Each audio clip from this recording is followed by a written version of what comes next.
Welcome to another chapter of Fantastic Beasts and How to Abuse Them. Today I introduce not one, but two interesting characters, Were-Wilba and Wormwood, both of whom we have full control over. Thus it is our noble duty to know what they are capable of and how to take advantage of them. Were-Wilba is an alternate ego of this spoiled brat, revealing herself under following condition. A. Time of full moon or apocalypse. B. After consuming 2 of following foods. Eating any more of them after the transformation prolongs her werepig state for another half a day. So what are the new biological traits of this beast? Most notably, she becomes even harder to look at. Other than that, her health, strength, and speed increases dramatically. Wilba can hurt like a swing from a handbat, run like a tin can struck by lightning, and chop like a hairy lumberjack. The night monster Charlie can no longer touch this girl since her eyes adjust to dark, and her sanity is no longer affected by the darkness either. Her body is immune to environmental change such as freezing, overheating, and fogging.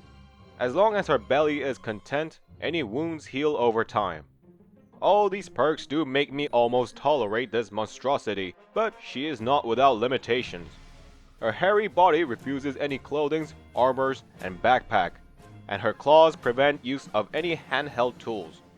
Her hunger is simply insatiable, draining at an alarming rate. Her own people turn against her in this form, though honestly, this amuses me very much.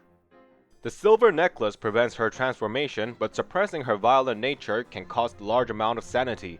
She can safely take off the necklace once the full moon or apocalypse event is over, or when the curse wears off naturally, which takes about a day. Those are the basic traits of Were-Wilba, but there are more interesting facts about this creature. Though she cannot equip anything, she could perform basic tasks such as construction, crafting, and handling items that does not need to be held in hand.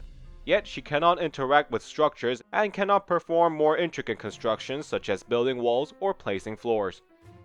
Turning into werepig could be one way to evade death, since even at poor condition, Wilba becomes healthy werepig with full health. This magical healing also occurs when reverting back to her less wild state.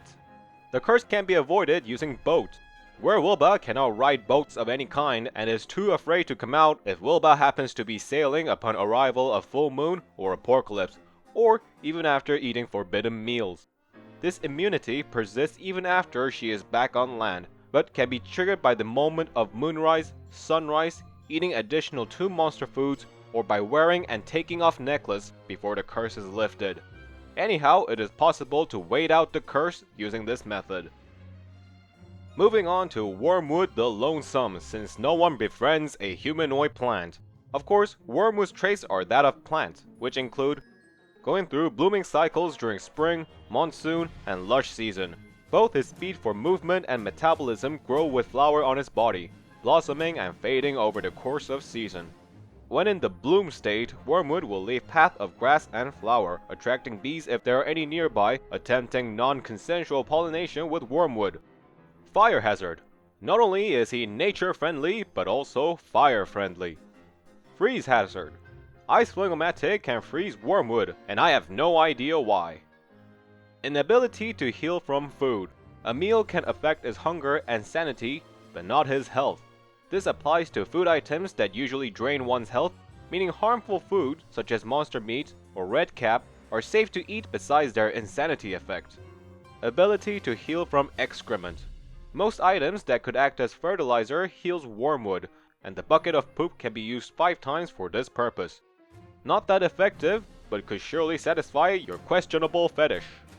Although it doesn't grant health benefit, digging through dung piles seems to be delightful activity for Wormwood, which is also strong evidence to why he is lonely. Invulnerability to hay fever, not surprising since lush season is orgy season for plants. Alliance to many hostile mobs including Snaptooth, Hanging Vine, and Lure Plant. Snaptooth will still attack after smelling any meat in the inventory, and their hideous look is still uncomforting for mental condition. Yet, when abused with caution, several farms can be built using Snaptooth, including this mole meat farm where fully grown Snaptooth produces steady supply of morsel, and Snaptooth farm where preoccupied Snaptooth can be killed without trouble. Use your creativity to see what else you can take advantage of. Affected by surrounding plants. It is unknown whether plants can be sympathetic, but this one sure can.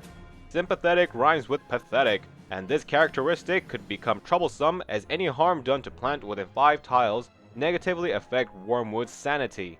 This include whenever plants and seeds are set on fire, plants are uprooted or knocked over by destructive mobs, flowers are plucked, plants or stumps are dug up using shovel, trees are chopped.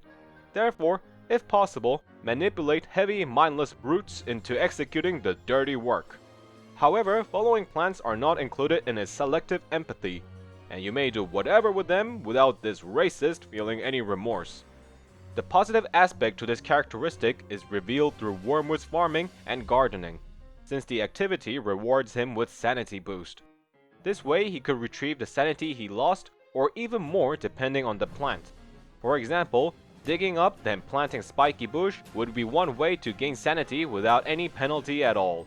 However, the sanity boost does not occur when planting flowers or seeds on farm plot.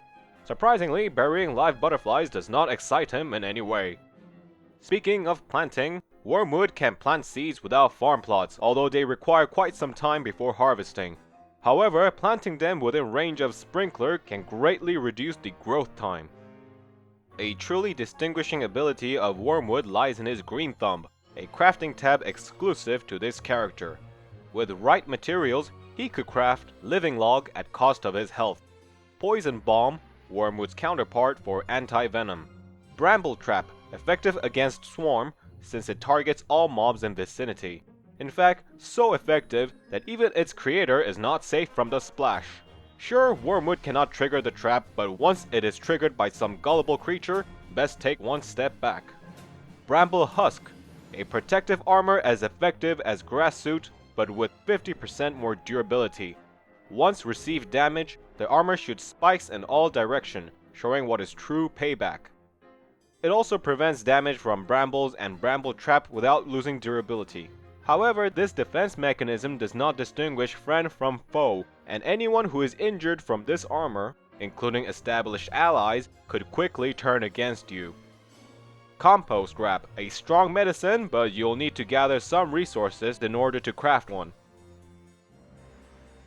And thus concludes our chapter for today. If you enjoyed this video, give your support by liking, sharing, and subscribing so I could further study ways to take advantage of creatures in this magical world. With that being said, cheers!